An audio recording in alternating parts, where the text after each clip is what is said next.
Horas, salam reformanda Masiha Holongan. Ibu bapak, saudara-saudara sekalian, nats firman Tuhan diambil dari Roma 8 ayat 2. Roma 8 ayat 2. Roh yang memberi hidup telah memerdekakan kamu dalam Kristus dari hukum dosa dan hukum maut. Kata roh yang dimaksud Paulus di sini berasal dari kata ruah, bahasa Ibrani atau nema dalam bahasa Yunani, yang mempunyai arti dasar roh dan angin. Di dalam arti ini ada terkandung pengertian kuasa. Saudara-saudara, dalam perikop ini, Paulus menerangkan bahwa ada satu waktu orang Kristen di dalam kemanusiaannya dikuasai oleh dosa. Dalam hidup seperti ini, perbuatan dosa menjadi warna kehidupannya. Tetapi setelah roh Allah ada di dalam kemanusiaannya, muncul kekuatan di dalam dirinya untuk keluar dari perbuatan dosa dan masuk dalam hidup yang berkemenangan. Itulah yang dimaksud Paulus dalam nats ini. Roh yang memberi hidup telah memerdekakan kamu dalam Kristus dari hukum dosa dan hukum maut. Roh Allah yang diberikan kepada kita memberi hidup dan membebaskan kita dari hukum dosa dan hukum maut.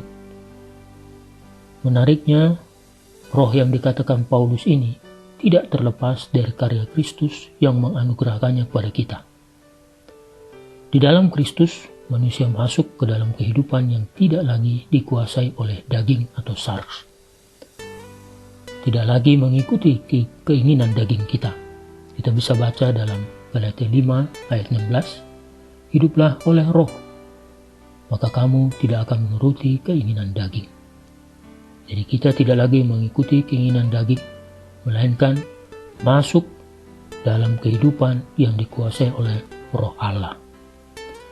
Setelah Yesus menjadi manusia, sebagaimana kita menjadi satu dengan Adam, maka kita pun menjadi satu dengan Dia. Sebagaimana kita terlibat dalam dosa Adam, kita sekarang terlibat dalam kesempurnaan Yesus. Saudara-saudara, nats ini memberitahukan kita tentang status baru kita di dalam Kristus. Melalui roh yang dianugerahkannya kepada kita, sekarang kita merdeka dan bebas dari hukum dosa dan hukum maut. Artinya, kita telah memiliki kekuatan dan kuasa untuk bebas dan menang atas dosa dan maut. Dengan status atau hidup baru ini, kita diajak untuk terus-menerus menghidupinya dengan meneladani kehidupan Kristus yang telah diberikan dan dinyatakan kepada kita.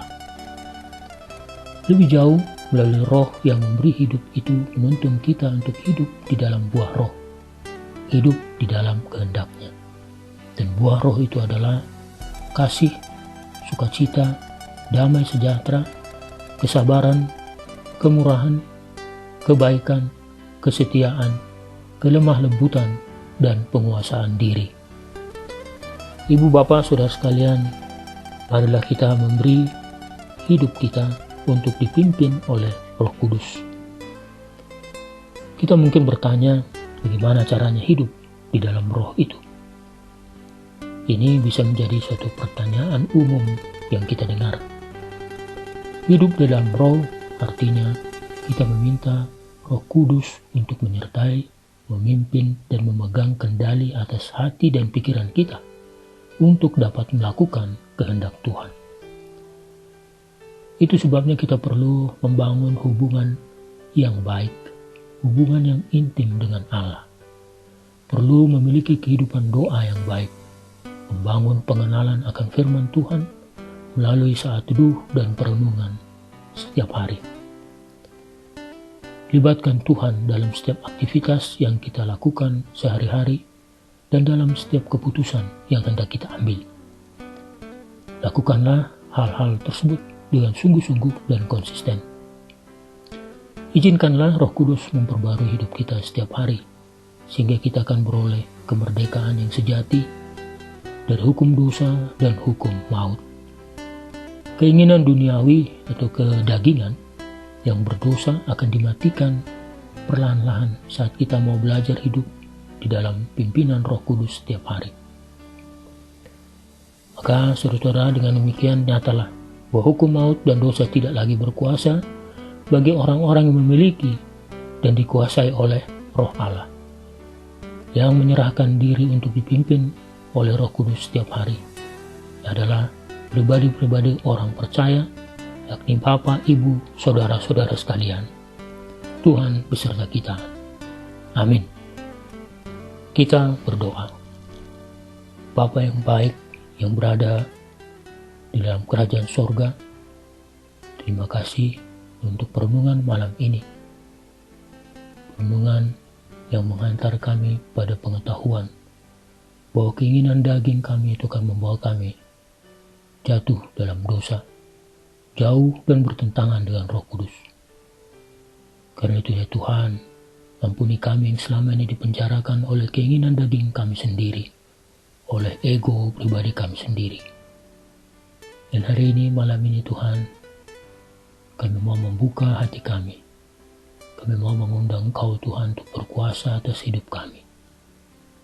Kami mau hidup di dalam tuntunan Roh Kudus setiap hari, agar hidup kami dimerdekakan di dalam Kristus. Bapa yang baik, kami juga mau berdoa untuk gerejamu Tuhan. Dalam suasana ataupun masa pandemi COVID-19 ini Tuhan, Engkaulah bekerja Tuhan dengan Roh-Mu untuk menggerakkan hati jemaat-Mu Tuhan, agar mau tetap berkomunikasi dengan Kau Tuhan, mau berdoa, mau membaca firman-Mu Tuhan, sehingga jemaat-jemaat-Mu Tuhan belum jadi pribadi-pribadi orang yang percaya, pribadi-pribadi yang teguh kuat Tuhan dalam menjalani hari-hari yang masih Kau berikan bagi mereka. Bapa yang baik, kami juga berdoa untuk suasana kota Bandung ini pada masa pandemi ini Tuhan, di mana masih diberlakukan PSBB bagi kami Tuhan. Tetaplah Engkau menuntun dan mengajari kami Tuhan, agar kami boleh patuh kepada aturan yang diberikan oleh pemerintah kami. Karena kami percaya juga Tuhan, Kau juga sudah memberikan hikmat bagi pemerintah kami. Tambahkan hati kami Tuhan, kuatkan kami, agar kami boleh melewati masa pandemi ini Tuhan bersama-Mu dengan selamat. Inilah doa kami Tuhan, yang kami sampaikan dalam nama anak-Mu, Yesus Kristus, Tuhan dan Juru Selamat kami. Amin. Demikian renungan kita malam ini. Tuhan Yesus memberkati.